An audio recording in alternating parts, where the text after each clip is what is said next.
बच्चों, सबको online class में स्वागत। पिछले क्लास में हम प्रियतम विषय आधा पढ़े थे। आज हम इस विषय को आगे बढ़ाएंगे।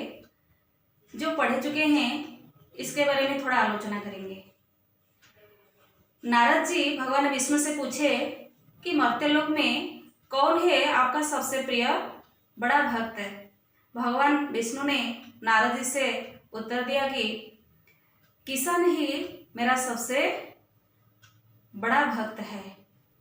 नारद जी को यह बात अच्छी नहीं लगी। उन्होंने बताया कि मैं उनका परीक्षा लूंगा। भगवान विष्णु जी बोले, आप ले सकते हो। किसान एक दिन में सिर्फ 3 बार राम जी का नाम लेता है और अपना काम करता है। वही बात को देखकर नारद जी का माथा चक्कर गया। भगवान विष्णु से आकर बोले, नारद जी आपके लिए और एक काम है। इसके बाद क्या हुआ, आगे बढ़ेंगे। साधारण विषय यह बाद को विवाद होगा, तब तक यह आवश्यक कार्य पूरा कीजिए।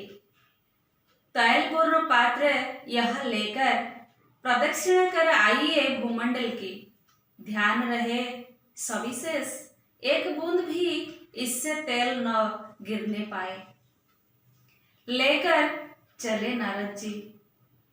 आज्ञा पर धृत लक्ष्य एक बूंद तेल इस पात्र से गिरे नहीं।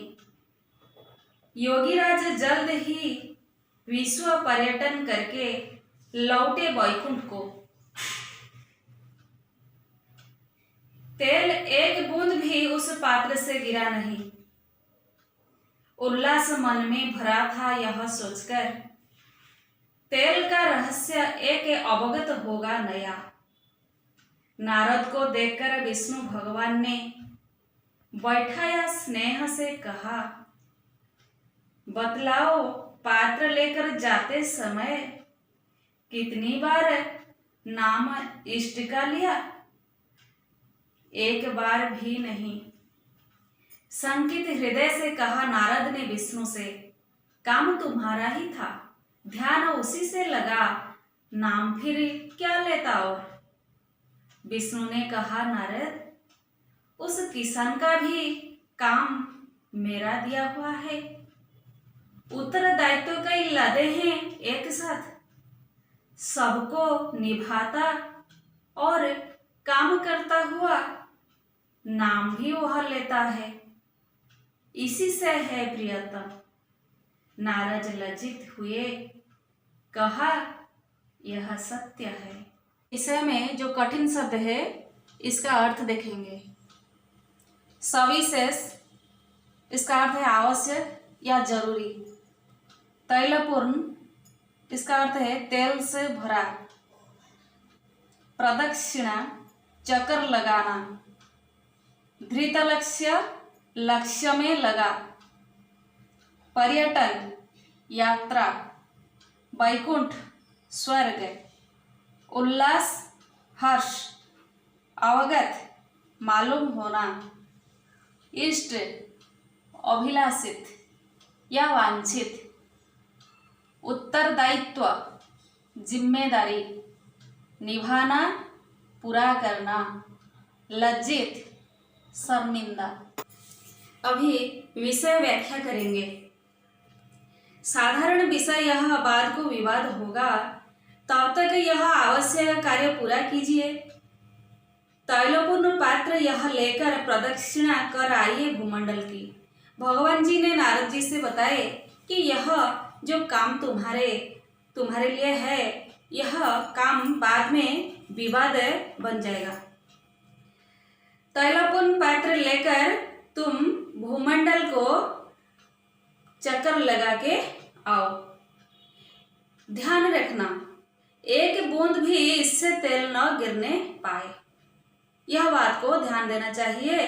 इस तैलपूर्ण पात्र को ऐसे पकड़ोगे कि जिससे एक बूंद भी तेल नीचे न गिरे। लेकर चले नारद जी आज्ञा पर धृत लक्ष्य। नारद जी भगवान जी के आज्ञा को पालन करने के लिए तैलपुन पात्र लेकर भूमंडल को प्रदक्षिणा करने चले गए। तैलपुन पात्र को लक्ष्य रखते हुए नारद जी भूमंडल चक्कर लगाने लगे। एक बूंद तेल इस पात्र से गिरे नहीं। नारद जी ऐसे लक्ष्य रखे थे तैलपुन पात्र पर कि एक बूंद भी तेल नीचे नहीं गिरा। योगीराज जल्द ही विश्व पर्यटन करके लौटे वैकुंठ को। योगीराज नारद जी, उन्हें जोगियों के राजा बताया जाता है। वही जोगीराज नारद जी विश्व पर्यटन करके जल्द ही वैकुंठ को लौट आए। तेल एक बूंद भी उस पात्र से गिरा नहीं। नारद जी अपने कार्य में ऐसे ध्यान लगाए थे कि एक बूंद भी तेल नीचे नहीं गिरे थे। उल्लास मन में भरा था। यह सोचकर तेल का रहस्य एक अवगत होगा नया। नारद जी सोच रहे थे कि ये जो तेल बूंद नहीं गिरा, इसका एक नया रहस्य उन्मोचन होगा।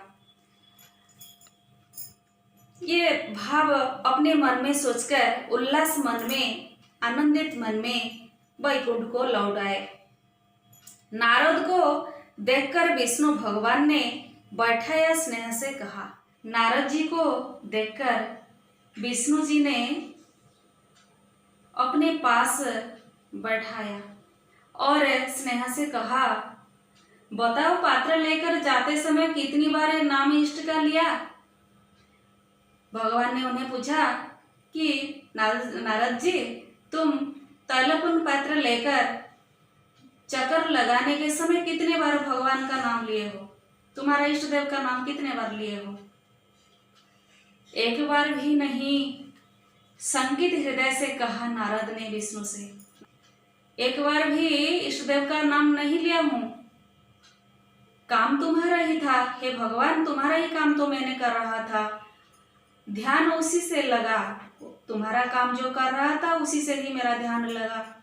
नाम फिर क्या लेता और कैसे आपका नाम मैंने ले सकता? विष्णु ने कहा नारद, विष्णु ने बताया नारद, उस किसान का भी काम मेरा दिया हुआ है। उत्तरदायित्व कई लदे हैं एक साथ, सबको निभाता और काम करता हुआ नाम भी वह लेता है। इसी से है प्रियतम। नारद लज्जित हुए कहा, यह सत्य है। विष्णु ने नारद जी से बताया, नारद जी, वह जो किसान मेरा श्रेष्ठ भक्त है, वह कैसे वह श्रेष्ठ भक्त मेरा बना? वह जो काम कर रहा है, ये उत्तरदायित्व मैंने ही उस पर दिया है। वह मेरा काम ही कर रहा है और काम करते समय भी वह भगवान का नाम लेता है। और कई जिम्मेदारियां उनके ऊपर भी हैं। ये सारे जिम्मेदारियों को उठाने के बाद भी वह भगवान का नाम लेने को नहीं भूलता। और वह किसान नाम लेता है, काम करता है, इसलिए वह मेरा प्रियतम है। नारद जी यह बात सुनकर लज्जित हुए और बताए कि आप जो बोल रहे हैं सच बोल रहे हैं। बच्चों, इस कविता से हमें यह शिक्षा मिलती है कि हम अपने काम करते रहेंगे और भगवान का नाम भी लेते रहेंगे तो हम जीवन भर में आगे बढ़ सकेंगे। सिर्फ काम करेंगे, भगवान का नाम नहीं लेंगे तो हम अपने राह में आगे नहीं बढ़ सकेंगे।